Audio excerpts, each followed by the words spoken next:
Israel और Hamas के बीच 4 महीने से ज्यादा से वक्त बीत चुका है और जंग अभी भी जारी है। यूनाइटेड नेशन के अलावा मिस्र, कतर जैसे मुल्क सीज फायर की कोशिश में जुटे हुए हैं। 10 मार्च से रमजान का पाक महीना शुरू होने वाला है और फिक्र जताई जा रही है कि इस दौरान भी इसराइल की गाजा पट्टी में बमबारी जारी रह सकती है। रमजान के महीने में इसराइल और हमास के बीच सीज फायर की उम्मीद जताते हुए अमेरिका के प्रेसिडेंट जो बाइडेन ने कहा है कि हमारे पास जो जानकारी आई है उसके मुताबिक दोनों फरीक सीज फायर के बेहद करीब है। रमजान का महीना 10 मार्च से शुरू होने वाला है। अमन कॉन्फ्रेंस में हिस्सा लेने वाले सभी मुल्क ने इसराइल से रमजान के दौरान गाजा पर हमले ना करने की अपील की थी, जिसका असर शायद आने वाले दिनों में जल्द देखने को मिल सकता है। आज की बड़ी बहस में आज बात इसी पर करेंगे कि बेरहम इसराइल और बेहिस दुनिया, क्या रमजान में भी बरसेगा बम? और इस मौजू पर बात करने के लिए जो खास मेहमान हमारे साथ चर्चा में शामिल हो रहे हैं उनका तारुफ वो आपसे कराना चाहेंगे। मेरे साथ मेजर जनरल पीके सहगल साहब स्ट्रैटेजिक एक्सपर्ट मौजूद हैं। इसके साथ ही ग्रुप कैप्टन यूके देवनाथ साहब defence expert, major Mohammad Ali Shah साहब डिफेंस एक्सपर्ट और साथ ही मेजर जनरल राजन कुचर साहब इंटरनेशनल अफेयर्स एक्सपर्ट मौजूद हैं। आप तमाम लोगों का इस्तकबाल है सलाम टीवी में। सबसे पहले मेरा सवाल यहाँ मेजर जनरल पीके सहगल साहब आपसे है, क्या स्ट्रैटेजी आपको लगता है? 4 मार्च एक डेट सामने आई है, हालांकि पूरी तरीके से सीज फायर होगा इस बात की उम्मीद 100% नहीं जताई गई है, लेकिन हाँ कोशिशें हो रही और इस डेट पर सीज फायर हो सकता है, अमेरिका कह रहा है।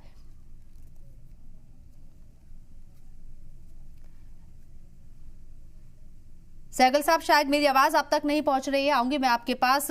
साथ ही साथ मेजर जनरल राजन कुचर साहब भी मेरे साथ बने हुए हैं। मेजर जनरल राजन कुचर साहब, आपको क्या लगता है, ये इंटरनेशनल बरादरी का दबाव है, अरब कंट्रीज का दबाव है, या फिर अमेरिका समझ रहा है कि अगर रमजान में भी बम बरसाए गए तो इसका नतीजा अच्छा नहीं होगा? शबनम जी, ये एक क्यूमुलेटिव इफेक्ट है। ये इंटरनल प्रेशर का भी इफेक्ट है और एक्सटर्नल प्रेशर का भी इफेक्ट है। और जो बाइडेन नॉर्मली ऐसी स्टेटमेंट्स नहीं देंगे कि मंडे तक सीज फायर अनाउंस हो जाएगा, बिकॉज अगर उनके पास कोई ऐसा पुख्ता डिटेल्स अवेलेबल होगी तभी वो ऐसी स्टेटमेंट देंगे, बिकॉज एक यूएस प्रेसिडेंट इतनी इररिस्पॉन्सिबल स्टेटमेंट्स नहीं दे सकता है। दूसरा, एक आप इजराइल की इंटरनल सिचुएशन भी देखिए, बिकॉज डेमोन्स्ट्रेशंस हो रहे हैं, नेतन्याहू को हटाने की मांग की जा रही है, और दूसरा होस्टेजेस को रिलीज करने की बात हो रही है। तो अभी इजराइल के ऊपर प्रेशर है, इसीलिए ये 3 फेज का ये पूरा ऑपरेशन सीज फायर चला है। पहला फेज कायरो में हुआ था, इजिप्ट में, और दूसरा पेरिस में हुआ था, और तीसरा अभी दोहा में हो रहा है। तो बेसिकली दोनों साइड देखिए, एक नेगोशिएशन का प्रिंसिपल ये होता है कि नेगोशिएशन तभी होती है जब दोनों साइड एग्री होते हैं बैठने के लिए। तो अभी हम इसको देख रहे हैं कि ये सिचुएशन आई हुई है, बिकॉज हमास भी चाहता है कि एक सीज फायर हो और इस लड़ाई को जल्दी खत्म किया जाए, बिकॉज आप जानते हैं कि हमास का भी इसमें काफी नुकसान हुआ है, जो उनकी बटालियन 17 बटालियन खत्म हो चुकी हैं। तो और इजराइल भी चाहता है कि अभी एक स्टेज आ गई है कि इजराइल भी इस लड़ाई को कल्मिनेशन पॉइंट तक लेके जाना चाह रहा है। ठीक है सर, इजराइल की मंशा के ऊपर अक्सर सवाल उठाए जाते हैं मेजर मोहम्मद अली शाह साहब, लेकिन इजराइल भी चाहता है कि इस जंग में, यानी कि जो उसके हॉस्टेजेस हैं उनको किसी तरीके से हमास के कंट्रोल से बाहर निकाला जाए। बहुत वक्त हो गया है। ये इंटरनल प्रेशर क्या इजराइल के ऊपर काम करेगा? और साथ ही साथ अभी हमने ये भी देखा था कि किंग अब्दुल्ला के जरिए, जो कि जॉर्डन के किंग है, उनके जरिए ये इंतबा भी दिया गया था कि अगर रमजान में ये कोशिशें बंद नहीं होती हैं, जो बमबारी हो रही है वो नहीं रुकती है, तो फिर इसके नतीजे खतरनाक होंगे। ये वो धमकी भी मानी जा सकती है क्या?